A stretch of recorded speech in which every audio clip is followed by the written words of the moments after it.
anteriormente. Ok.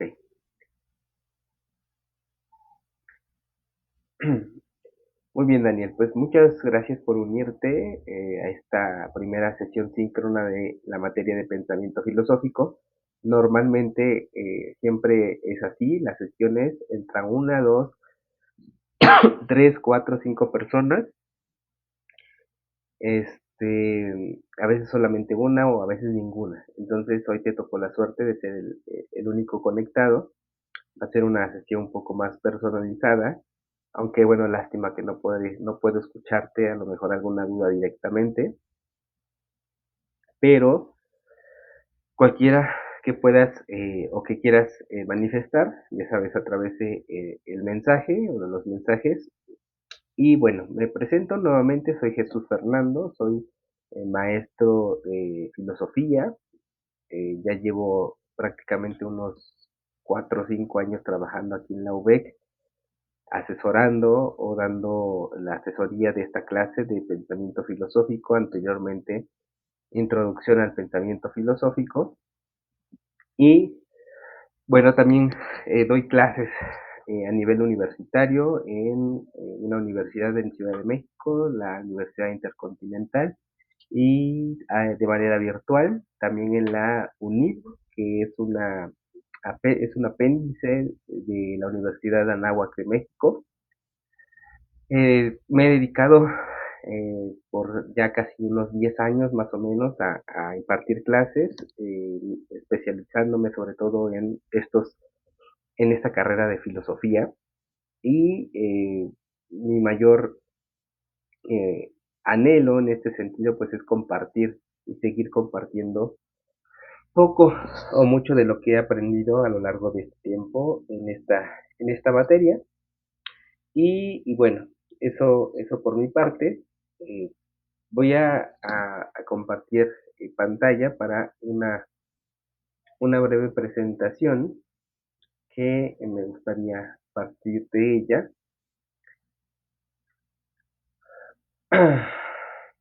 Ok, este, me gustaría partir de esta presentación. Mm, mm,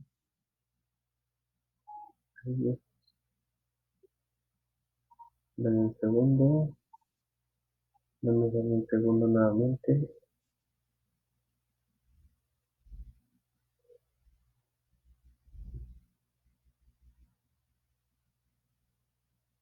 Ah,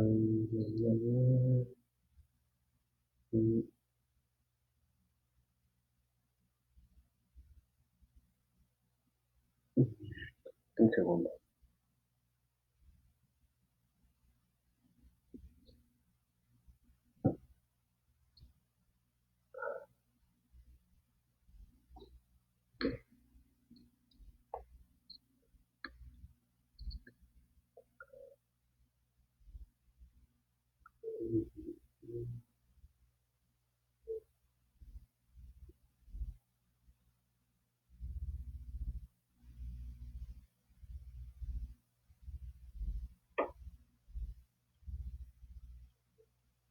Ok, ¿me puedes escribir en el chat si puedes ver la presentación, Daniel?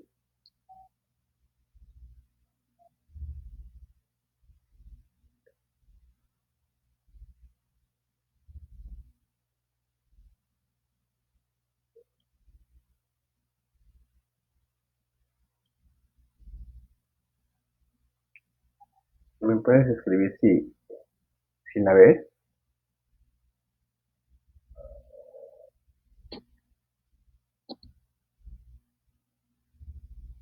Mm,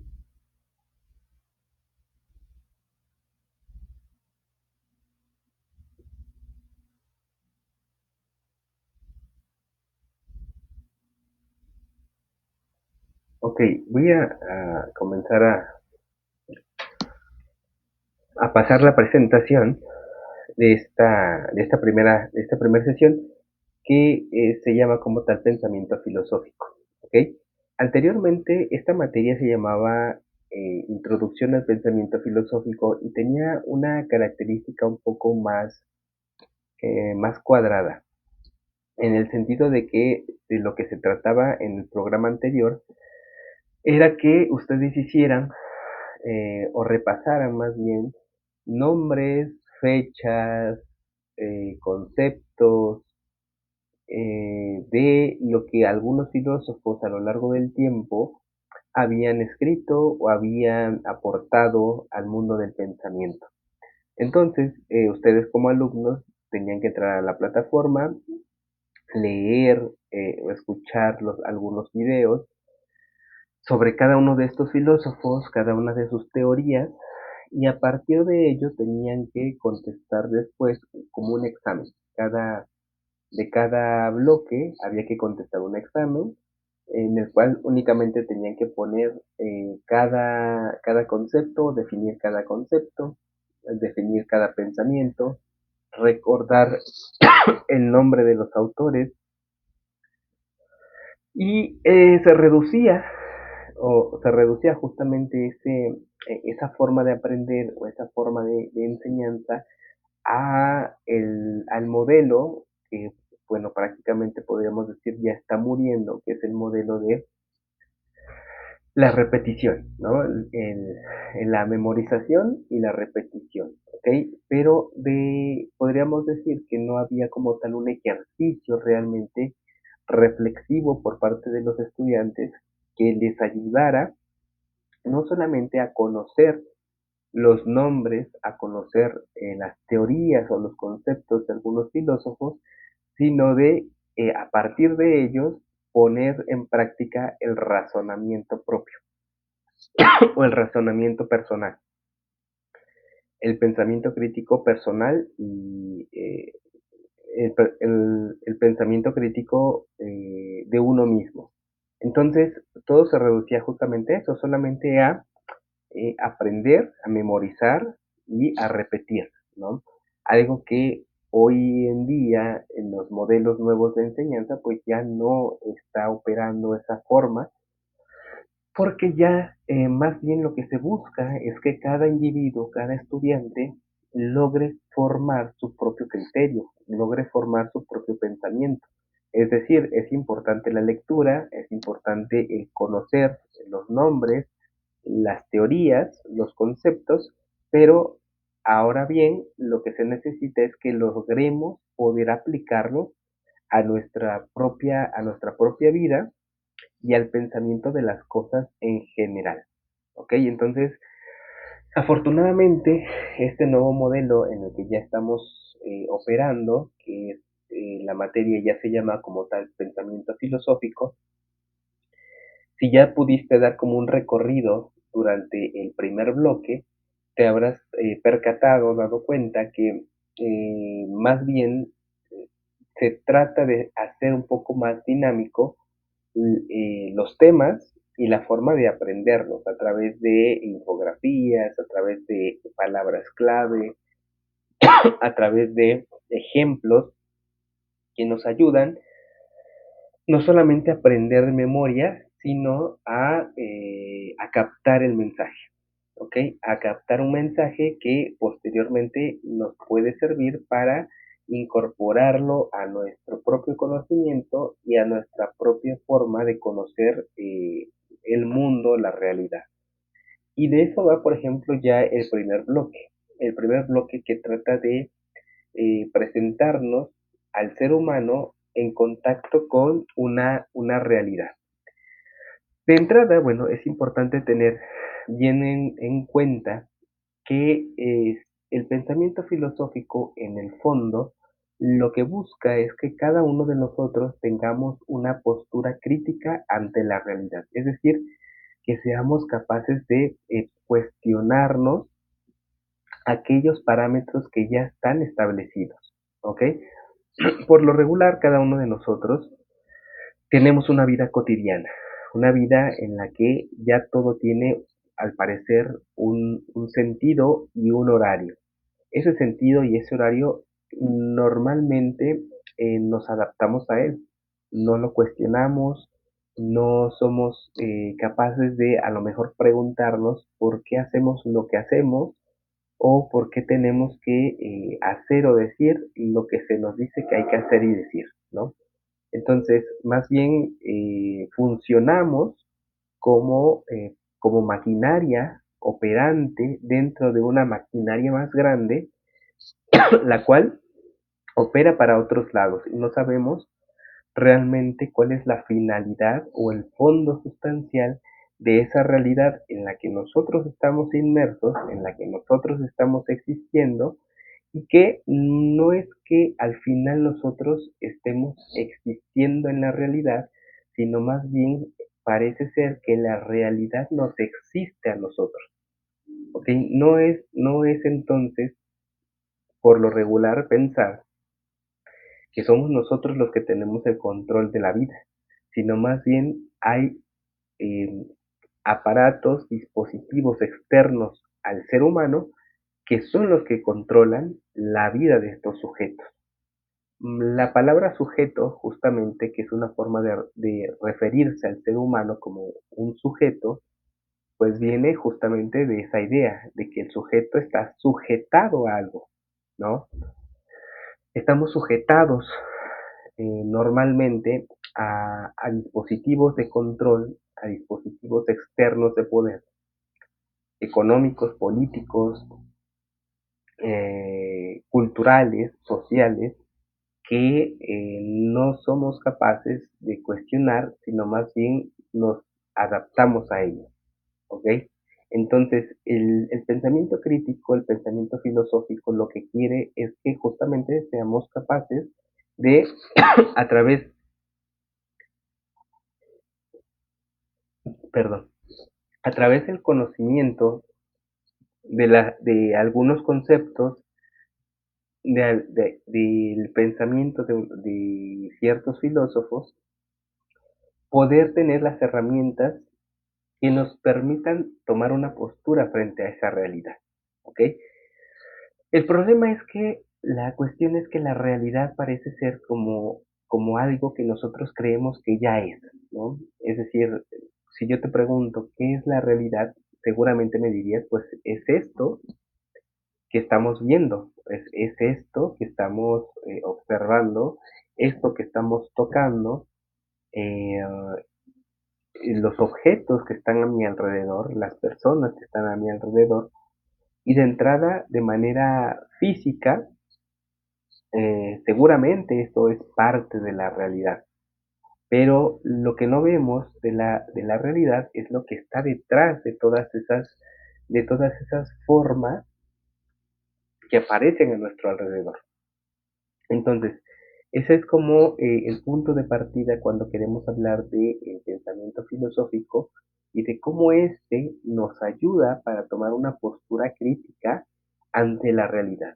Aquí la palabra crítica hay que tomarla no en el sentido mundano o en el sentido más básico que parece venir de esta actitud de criticar todo lo que está eh, a nuestro alrededor, como criticar personas o criticar formas o modos en la sociedad, sino cuando se refiere a tomar una postura crítica, se refiere más bien a tener una mente abierta, dispuesta a poner en duda aquello que se nos ha dicho que es la verdad o aquello que se nos ha dicho que es la realidad.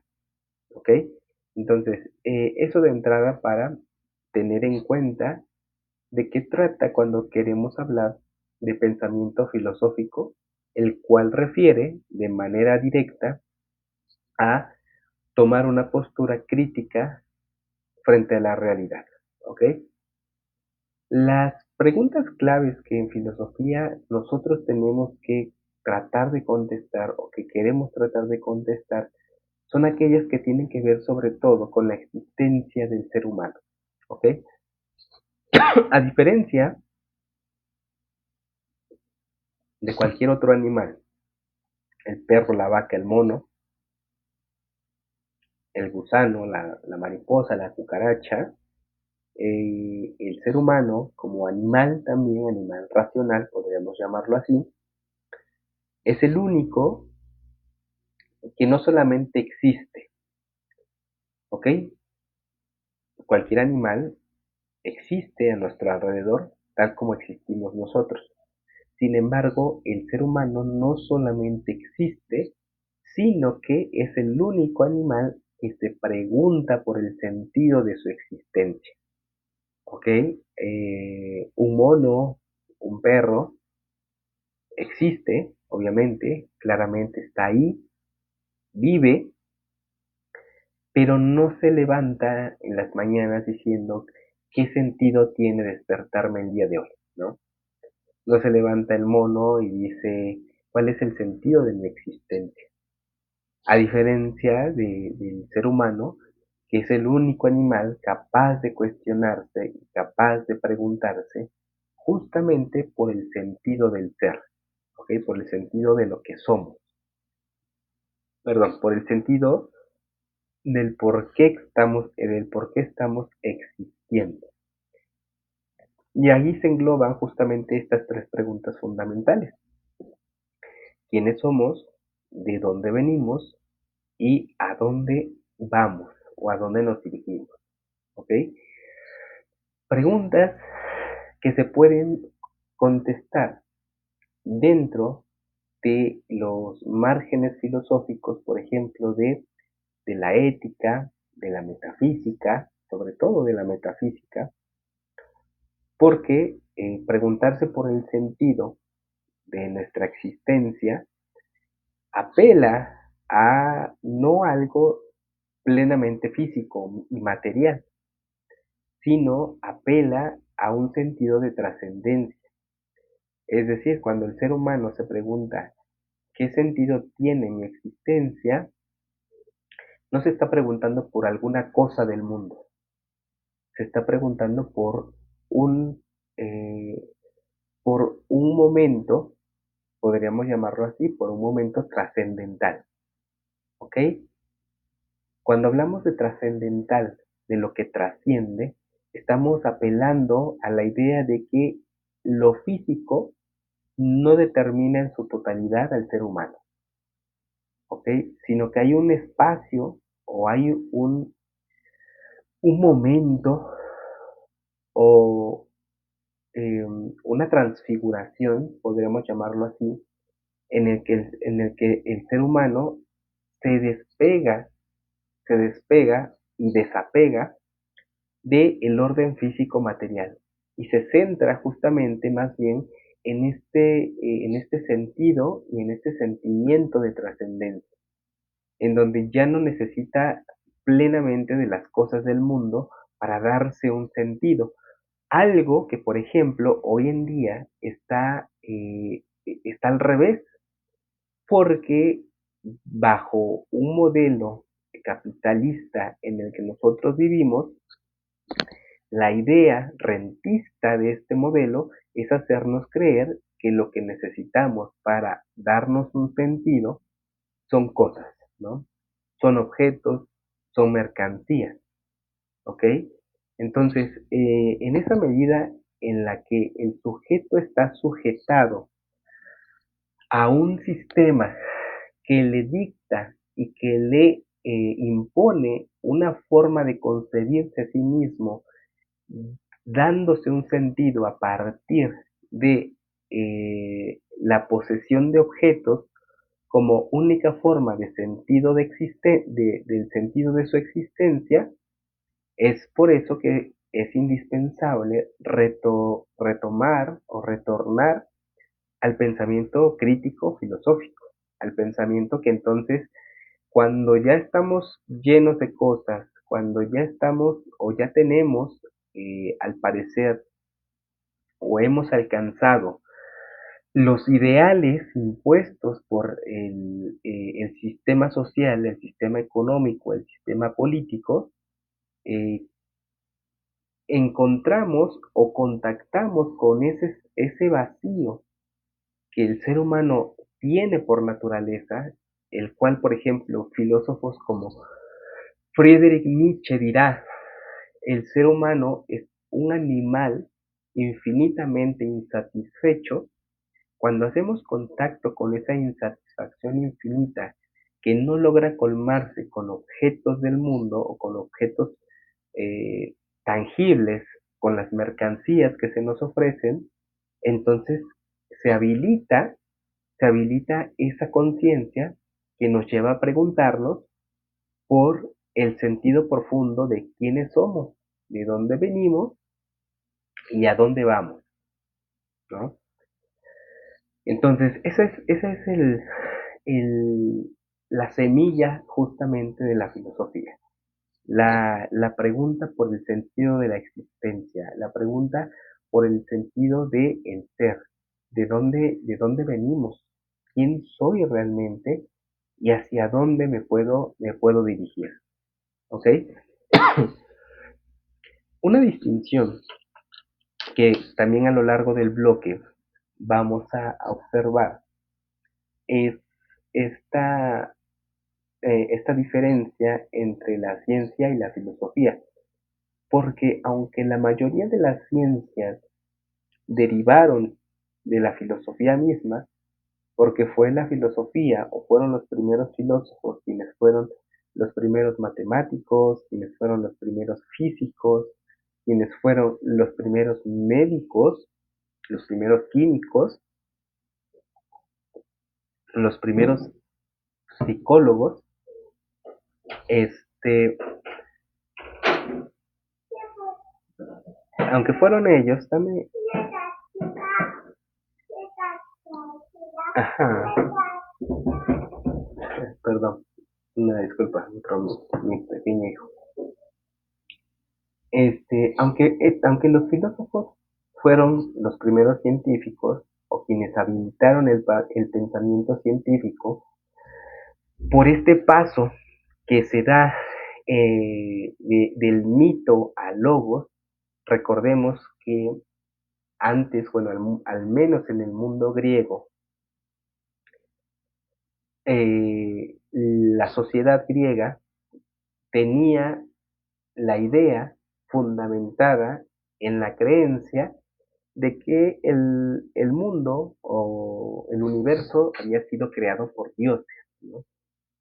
Tenemos a estos dioses del Olimpo, tenemos todas estas tragedias titánicas que tratan de explicar el origen del mundo a partir de la intervención divina, a partir de la intervención y la voluntad de los dioses.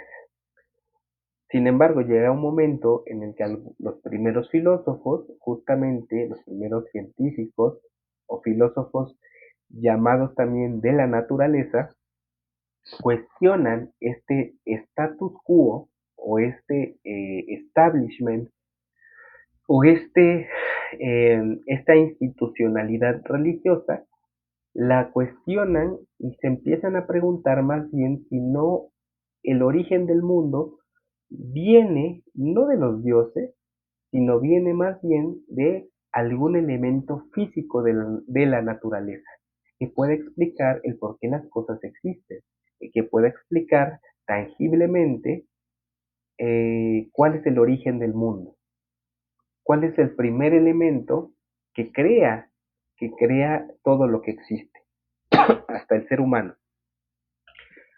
Como ejemplo, y rápidamente, Tales de Mileto, el eh, al primero que se le reconoce como filósofo, como tal, postula que el universo y todo cuanto existe proviene del agua, ¿no? Porque él observa justamente, y recordemos, bueno, que Grecia, gran parte de Grecia está rodeada por agua, él se da cuenta de que el elemento fundamental para que la vida pueda existir, bueno, pues es el agua. Entonces, en ese sentido, y a partir de esta observación, pues llega a una conclusión un poco más científica, de que el agua es un elemento físico que se encuentra en la naturaleza y del cual seguramente, dice Tales de Mileto, proviene todo cuanto existe, o toda la vida existente, porque pues no hay cuerpo que no pueda sobrevivir sin agua, ¿no? Entonces, eso, bueno, pues ya denota un cambio de paradigma entre el mito y la razón, ¿ok?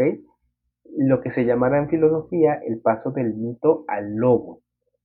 Logos, la palabra logos es una palabra griega que tiene muchos significados, pero que de los primordiales es justamente de donde viene lógica, logos viene de lógica, viene de logos, que significa también tratado, significa también razón, y significa también orden. Tiene muchos significados la palabra logos, pero justamente, bueno, ahí se inaugura como tal el pensamiento científico con los primeros filósofos. Ahora bien, cuando ya hay una separación de las ciencias que se llegan a separar del pensamiento filosófico y de la línea filosófica, bueno, ya la ciencia, y que es la ciencia moderna también que nosotros conocemos el día de hoy, este, se, se habilita o se reconoce a partir de cuestionamientos muy, muy concretos, tales como o más bien, como nos dice aquí la línea, la ciencia se pregunta sobre los objetos del mundo tangible, pero a partir de las preguntas sobre qué son y cómo funcionan, ¿no? Por ejemplo, una enfermedad, un virus, la medicina o los científicos estudian este virus para descubrir qué es ese virus y cómo es que opera para poder entonces combatirlo, ¿no? Un biólogo que encuentra, no sé, una nueva forma de vida celular, se pregunta qué es y cómo es que vive, o cómo es que funciona, o cómo es que, que puede seguir existiendo, que existe, ¿no?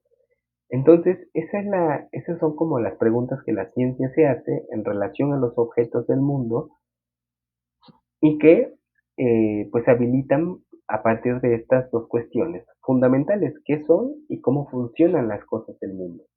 Pero la filosofía se pregunta más bien sobre el para qué y el sentido de las cosas del mundo, ¿no? Y aquí justo regresamos a esta idea de que el pensamiento crítico filosófico, característico del ser humano, se reconoce y se autodefine a partir de esta pregunta, de la pregunta por el sentido del ser, por la pregunta del sentido de la existencia, ¿no? Entonces, no es que la filosofía, por ejemplo, no le interesen los objetos del mundo, sino que más bien se interesa por la relación que hay entre el sujeto, entre la relación que hay entre la existencia del sujeto en relación con los objetos del mundo, ¿ok? Porque ya no es que yo me pregunte por qué es este vaso y cómo funciona. Eso es algo que yo no necesito preguntarme todos los días. ¿Por qué? Porque es de manera natural y de manera eh, intuitiva, yo sé que si tengo este objeto delante de mí es para tomar agua. No necesito descubrirlo. Más bien, en la filosofía se preguntaría, en este caso, por el el sentido que tiene mi relación como existente, como ser vivo existente, y mi relación con el uso objetivo tal vez de este vaso, ¿no? Que es, mi relación con él es que me ayuda a sobrevivir, a mantener mi garganta limpia, tranquila, a sentirme un poco más relajado. Cuando veo el vaso con agua delante de mí, en un momento en el que a lo mejor mi garganta está un poco irritada, me alivia, me genera un sentimiento, me genera una actitud, me genera una forma de relacionarme con los demás a partir de mi tranquilidad por este objeto que está delante de mí, ¿no?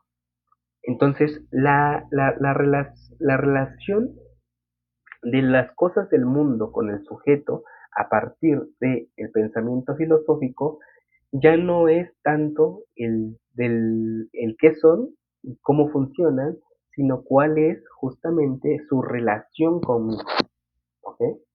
Esa relación estrecha que yo tengo con los objetos del mundo y cómo esos objetos a la hora de que yo puedo tener la tranquilidad de tomar agua, a la hora que yo tengo la tranquilidad de saber que ese vaso puede contener ese líquido que a mí me hidrata, me puede ocupar de otras cosas más importantes.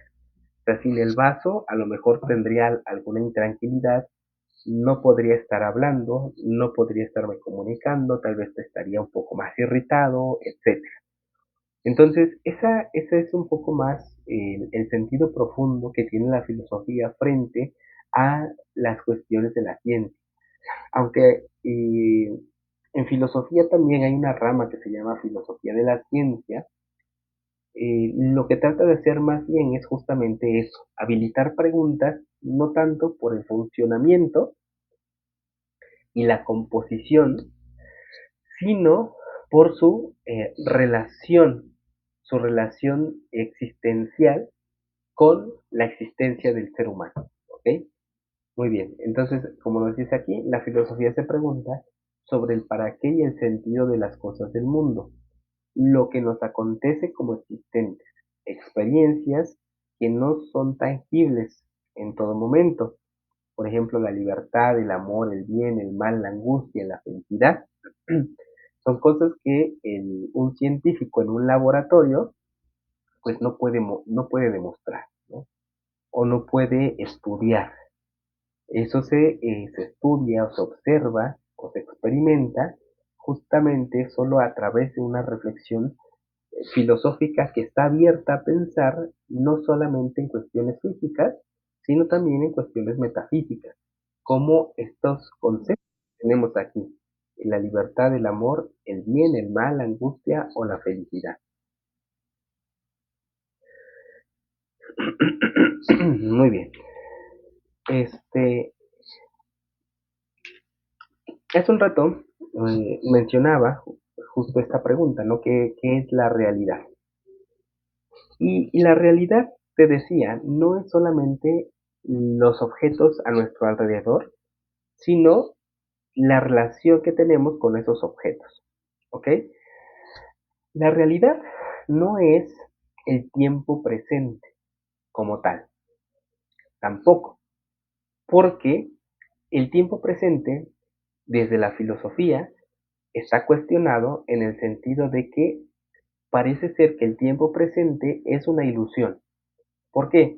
Porque cuando yo quiero hablar del tiempo presente o cuando quiero hablar del instante como representación del presente, cuando nosotros tomamos una fotografía, esa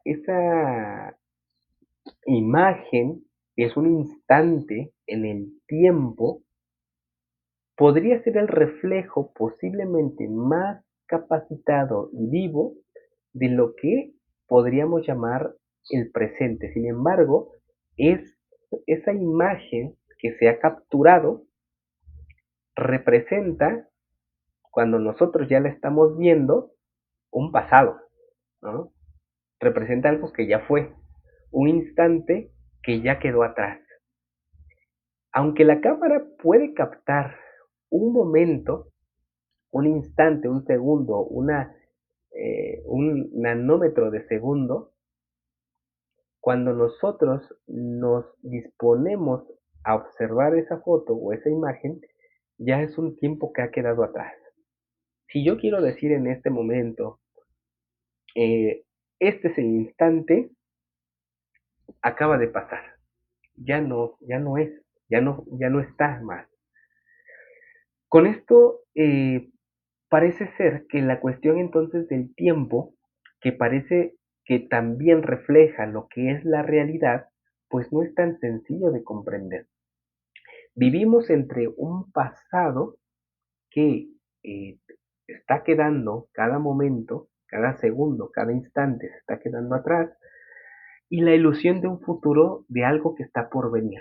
Entonces el presente parece que está en medio del pasado y el futuro, sin embargo estamos más bien en un lugar en el que no somos capaces de definir.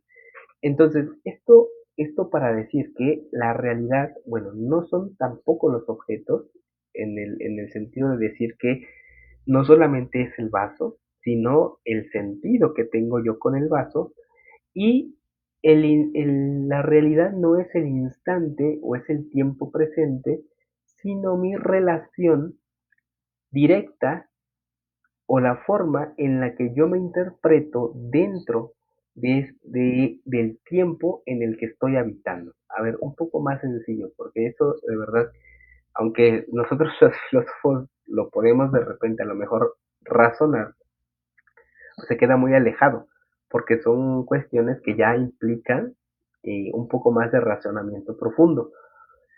Y aquí estoy apelando a distintos filósofos como desde San Agustín, como filósofos, por ejemplo, un poco más modernos, como un filósofo llamado Dilthey, un filósofo llamado Heidegger, un filósofo llamado Edmund Husserl, este, que tratan la cuestión del tiempo y cómo el ser humano se relaciona con este tiempo. Y esto lo quiero retomar, sobre todo ya para ir cerrando, para acercarnos a la cuestión de la actividad de la autobiografía. Porque entonces ahora se puede entender y con perdón a la cuestión del sueño, que es la actividad número uno de este bloque.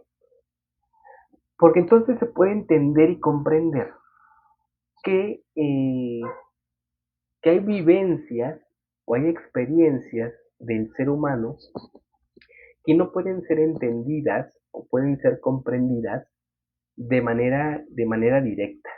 Necesitan justamente una deconstrucción o una,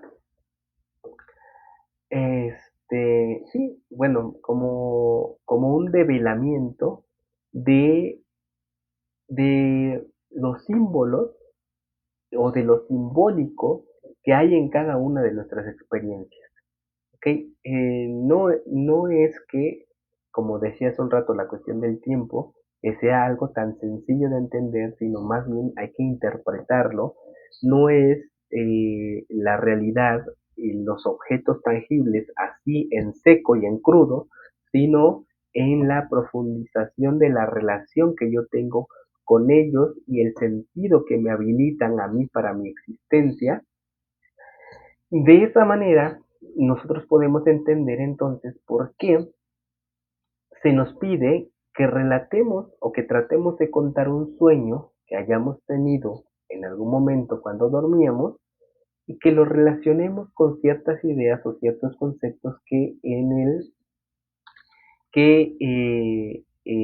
el bloque más o menos se nos explica, ¿ok?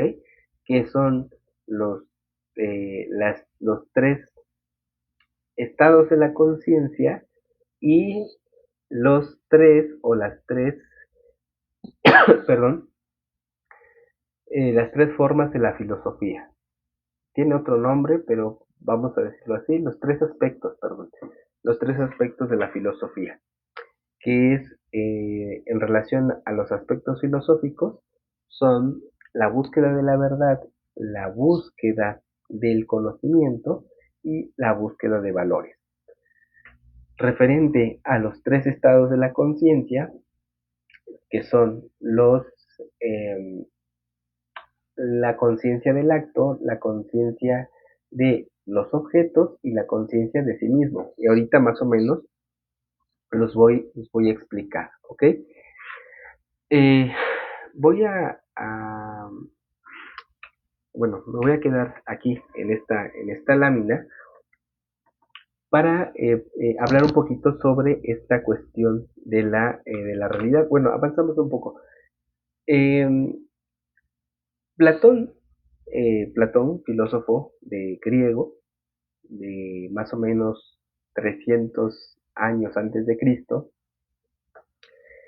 él tenía un relato o una historia llamada el mito de la caverna, algo que él relata o escribe eh, en uno de sus diálogos más famosos, que es el, el libro de la República, en donde él explica que el ser humano está o estuvo en algún momento o está atado en una caverna, esclavizado, atado con cadenas, y hay unos hombres que proyectan ciertas imágenes en el fondo de la caverna. En algún momento, dice Platón, uno de esos prisioneros se escapa, rompe las cadenas y sale de la cueva, sale de la caverna al mundo exterior. Los esclavos creen que esta es la realidad, nos dice Platón, que esta es la verdad del mundo, ¿ok? Y están convencidos de ello. Pero hay alguien que está operando más bien para que estas personas estén esclavizadas y conscientes de que su verdad dentro de la caverna son las imágenes que están observando. Entonces lo que Platón nos dice y nos puede llevar también a comprender el sentido de la actividad es que un sueño, por ejemplo, es una serie de imágenes, una serie de recuerdos, una serie de experiencias y vivencias que nosotros tenemos en un momento del sueño, en un momento del sueño nocturno, y que cuando logramos recordarlo y podemos llegar a descifrarlo, se nos puede revelar como esa salida de la caverna, en donde ya no solamente vemos las imágenes del sueño o vemos los objetos del sueño, sino que vemos lo que hay detrás de esos objetos o de esas vivencias extrañas y muchas veces locas que tenemos dentro de los sueños. ¿Ok? Voy a ver si tienes alguna, alguna duda o si seguimos. ¿Ok? Si seguimos aquí, muy bien. Sí, seguimos aquí, Daniel. Perdón, es que como no veo la cámara, no sé si todavía sigues en la sesión, pero ya veo que sí. Muchas gracias por seguir. Y una disculpa, porque de verdad me siento un poquito mal y estoy tratando como de ir dilucidando, pues esta clase que ya la he dado muchas veces, pero siempre salen cosas nuevas. Pero bueno, entonces, Platón justamente nos puede dar esa pauta o esa idea de que todo lo que existe tiene algo por detrás, tiene algo de fondo y eso es lo importante o lo importante de ello es que podamos descifrarlo, podamos como salir de esa caverna e iluminar nuestro pensamiento para reconocer lo que hay detrás de aquello que nos acontece, ¿ok? Entonces, no es solamente como relatar algo que haya vivido dentro de un sueño, sino tratar de interpretarlo a partir de estos conceptos. Por ejemplo, yo voy a contar un sueño que tuve hace mucho tiempo, que fue que yo me encontraba caminando en un bosque y que yo recuerdo que estaba como perdido, no estaba perdido, estaba tratando de encontrar una salida, mientras caminaba me preguntaba cómo había llegado ahí, cómo fue que aparecí en ese lugar, tenía angustia, tenía miedo, seguía caminando y de repente en el camino me encontraba como un venado que estaba atrapado en una trampa de cacería, ¿no? Entonces, me acuerdo que me acercaba al venado y trataba de liberarlo, ¿no? Trataba de sacarlo de ahí, desesperadamente buscaba herramientas, la forma de poder abrir la trampa para que pudiera escapar, pero nada funcionaba. Me daba angustia, tenía miedo, este, y bueno, finalmente logré como liberarlo y salió corriendo, ¿no? Entonces, yo me acuerdo que cuando lo liberé, a lo lejos o hacia donde corría el animal, veía como una luz hacia donde se dirigía. Entonces yo empecé a seguir cuando logro salir a través del seguimiento de esa luz, salir del bosque y en ese momento despierto, ¿no?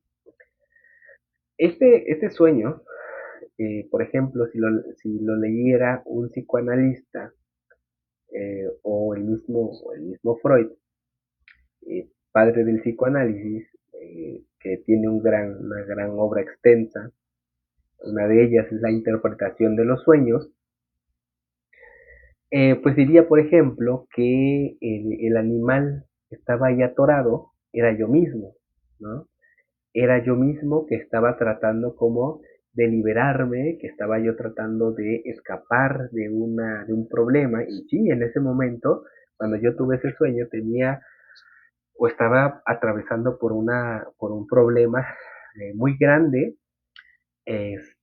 y que me tenía muy inquieto, me tenía con mucho temor, con mucho temblor, con mucha inseguridad.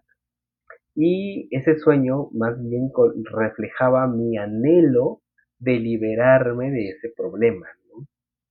Pero bueno, eso por parte como de la interpretación que haría un psicoanalista, pero ya en relación a los conceptos de bloque, podríamos decir que cuando hablamos de los aspectos de la filosofía, la búsqueda de conocimiento se dio o se da en ese sueño cuando yo trato de pensar cómo es que yo llegué a ese lugar, ¿no? Al principio del sueño, cómo llegué aquí, de qué manera aparecí aquí. Ahí se da, por ejemplo, la conciencia, perdón, la búsqueda del conocimiento, ¿no? Buscar la salida, justamente la búsqueda de una salida, refleja esa búsqueda de un conocimiento nuevo. Cuando yo en el mismo sueño me pregunto, o más bien, eh, quiero liberar a ese venado que está ahí, siento como esa empatía hacia ese animal. Bueno, pues ahí, por ejemplo, se vive la búsqueda de valores y la otra búsqueda que era la búsqueda de la verdad, la búsqueda del sentimiento, perdón, la búsqueda de conocimiento, la búsqueda de valores y la otra que es la búsqueda de respuestas, pues era justamente como estas preguntas que me hacía, ¿no? ¿Cómo llegué? ¿De quién me puso aquí? ¿Cómo salir? Todas esas se reparten entre la búsqueda del conocimiento y la búsqueda de respuestas y la búsqueda de valores en mi acción empático hacia el venado. Los estados de la conciencia son más sencillos porque estos refieren a cosas un poco más tangibles y directas. Tangibles en el sentido observables en el sueño. Por ejemplo, la trampa, eso es tener conciencia del objeto. O sea, yo reconocía en mi sueño que esa trampa estaba ahí y es un objeto. Entonces tenía conciencia de objetos dentro de mi sueño, como en los árboles, el bosque, como el camino por donde estaba yo transitando, como el venado mismo, como la trampa que lo tenía encadenado. Ahí se da la conciencia de los objetos. Luego, la conciencia del acto, el recordarme a mí mismo dentro del sueño, caminando, tratando de liberar al venado. Ahí estoy consciente de los actos que estaba llevando a cabo en, en el sueño mismo. Cuando, cuando, eh, cuando yo soy consciente de que soy yo el que está ahí caminando, el que está ahí atravesando por esa situación, ahí se da la conciencia de sí mismo, ¿ok? Entonces, esto que estamos haciendo se llama hacer una interpretación del sueño, pero también en filosofía se le llama hacer una hermenéutica del sueño, en el sentido de que la palabra hermenéutica viene de la búsqueda del mensaje que, eh, que, que está en ese hecho del sueño mismo, ¿ok? Hermenéutica viene de Hermes era el mensajero de los dioses, es decir, aquel que llevaba el mensaje, y un mensaje que llevaba oculto en su bolsa para entregarlo a los dioses. Y entonces, cuando nosotros, por ejemplo, leemos un texto, cuando nosotros escribimos una narración, hay un mensaje que no está a la vista, y ese es el que hay que descubrir, ¿ok? Entonces, estos 6 conceptos, tanto los 3 del aspecto de la filosofía como los 3 estados de la conciencia, lo que nos invitan a hacer es hacer una hermenéutica del mensaje oculto que está en nuestro sueño, ¿ok? Y esto ya es un ejercicio reflexivo profundo. Esto ya es un ejercicio reflexivo profundo que que ya nos habla. Un segundo.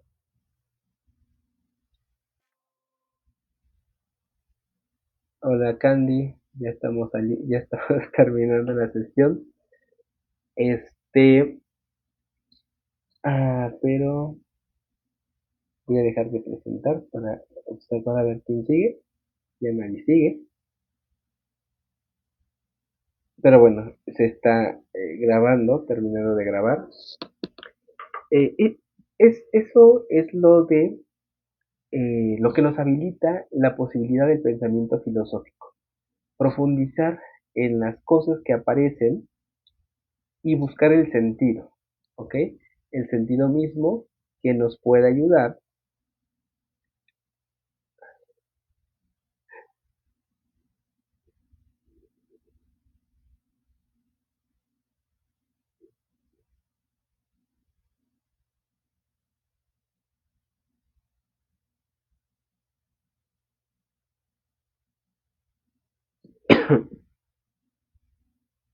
Este, bueno, vamos a dejarlo aquí, porque creo que no se grabó ni. Ok.